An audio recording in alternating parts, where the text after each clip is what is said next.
Hi and welcome back. This is Dr. Berry. Today I want to talk to you about how many meals a day you should eat. How many meals a day is healthy? Should you eat 6 meals a day? Now, this is very important and it's going to help you improve your health. First, I need you to take a moment and click the subscribe button and hit the little bell and maybe even share this on social media because so many millions of people have obesity, type 2 diabetes, insulin resistant, and they need to hear this information. So help me spread the word, would you? Okay, 6 meals a day. If you go talk to any dietitian, any nutritionist, any doctor, any endocrinologist, they're going to tell you you need to eat 6 times a day, okay? Or three meals a day and 3 snacks in between. So this advice has to be based on just volumes and volumes of medical research, right? Because all these experts, they wouldn't be recommending this if it were based on no research, right?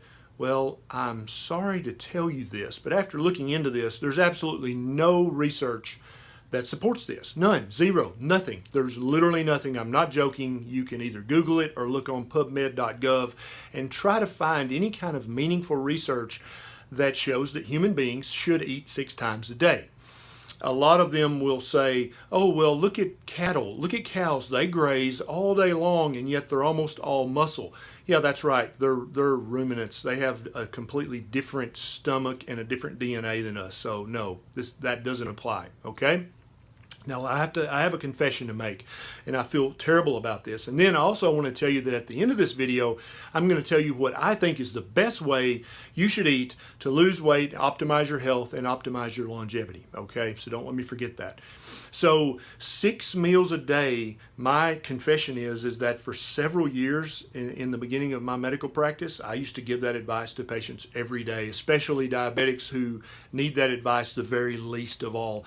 And I want to take this moment to apologize literally from the bottom of my heart and soul for giving that stupid advice to all those patients. I probably caused heart attacks and strokes in those patients with that stupid, ignorant, unlearned advice that I used to give in the beginning of my medical practice. And I want to try to make it up now with this video and videos that I make in the future. And I want to try to spread this to every diabetic, every person who's struggling with obesity and being overweight. No, 6 meals a day, that's stupid advice. Please don't eat like that, okay? So again, let me repeat. This advice that's given in the biggest medical facilities in the world by the most preeminent endocrinologists and nutritionists is based on no medical research at all. There is no research that shows that human beings should eat 3 meals a day with snacks or 6 times a day. It just doesn't exist. I'm sorry, okay? So where did it come from?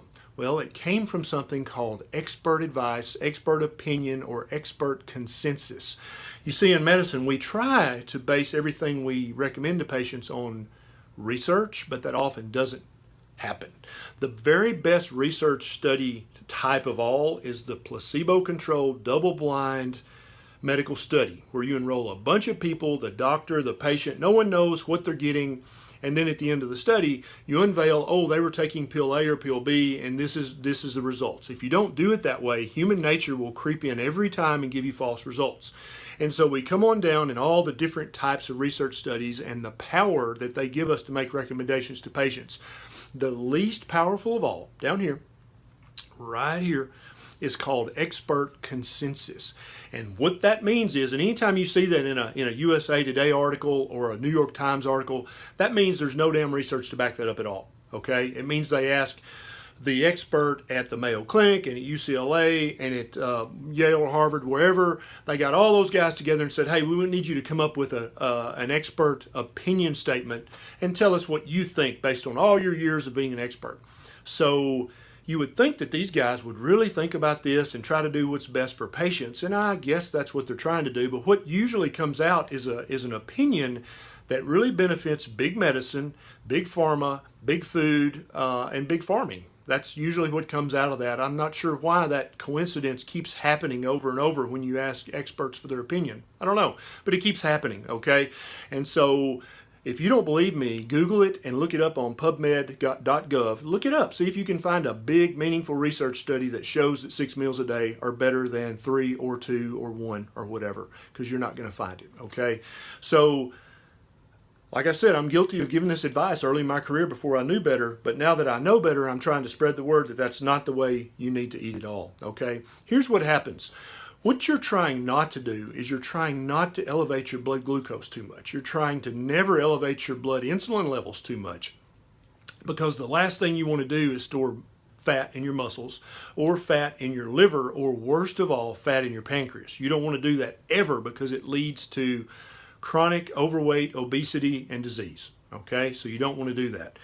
So every time you eat carbs, you elevate your blood sugar, which elevates your insulin level. Okay, we know that. If you eat a lot of protein, it also elevates your insulin, your blood insulin level, which is just as bad. Okay, and so a high carb, whole wheat, whole grain diet is terrible for your long-term health. Also, a high protein, low fat diet is not great for your health at all. You don't need to eat either one of those, because both of those, if you don't eat every 2 hours or every 3 hours, you're going to be hungry. You're going to be starving.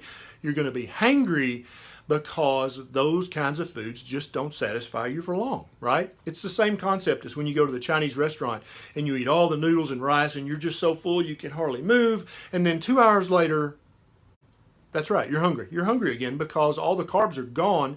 You've already stored all that crap as fat in your muscles and your liver and your pancreas, and you're ready to eat again, okay? When you start eating a higher fat diet, first of all, you can eat 6 times a day because you're just not hungry, okay?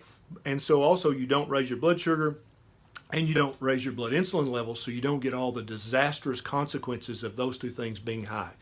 Okay, so that's where it came from, is expert opinion. There's no research to prove that whatsoever. So, okay, Dr. Berry, you seem like you know it all. How should I eat then? Well, let's go back to 1940. Let's travel back in time. Those folks back then, they ate 3 meals a day, every day, right? And they never snacked. You just didn't snack back then, or you'd get your hand whacked with the soup spoon. That's where the term "you got caught with your hand in the cookie jar," that's where that came from, because back then you had breakfast about 8 a.m., 7, 8, 9, somewhere in there, and then you had lunch about noon, and then you had dinner or supper, depending on what part of the country you're from.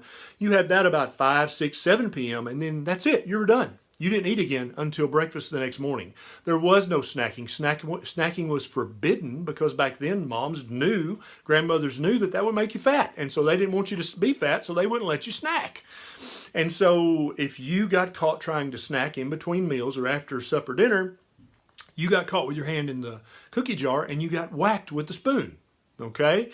Now, back in those days, if you were a bad kid, a bad little boy or a bad little girl, then you got sent to bed without supper. That's right, yeah. And so even though that seemed like a terrible torture and punishment back then, I wouldn't like it either, but it was actually a very healthy advice to give to those kids, because none of them were overweight, and that's why. They either ate 2 meals a day if they were bad boys and girls, or 3 meals a day if they were good boys and girls, but they had a very constricted feeding window so that their insulin level and their blood sugar level stayed low all through the evening and night and into the next morning. And so there was just no opportunity for them to store fat in their muscles, or worse, fat in their liver, or worst of all, fat in the pancreas. So they, back in the 40s, hear me, they ate almost as much junk as we do now, but there was no such thing as type 2 diabetes in children back then. It didn't exist, and it was very, very rare for an adult to have type 2 diabetes back in the 40s because of the way they ate. Also, there was no obesity epidemic. There was no epidemic of insulin resistance back then. There was no heart attack and stroke epidemic, because they had a very narrow feeding window and they were fasting for most of the day. Does that make sense? And so that's my tip to you today, is you need to eat for 8 hours a day, and you need to fast for 16 hours a day. And that means no 6 meals a day. Don't do that, okay? Now, if you enjoyed this video, I want you to click the subscribe button and hit the little bell. Or better yet, share this with someone on social media who needs to hear this message, because there are millions of people at risk for heart attack and stroke right now who need to hear this. And if you don't share it, they may not hear it. So share this video and tune in next time, because there's no telling what bright idea I'll have.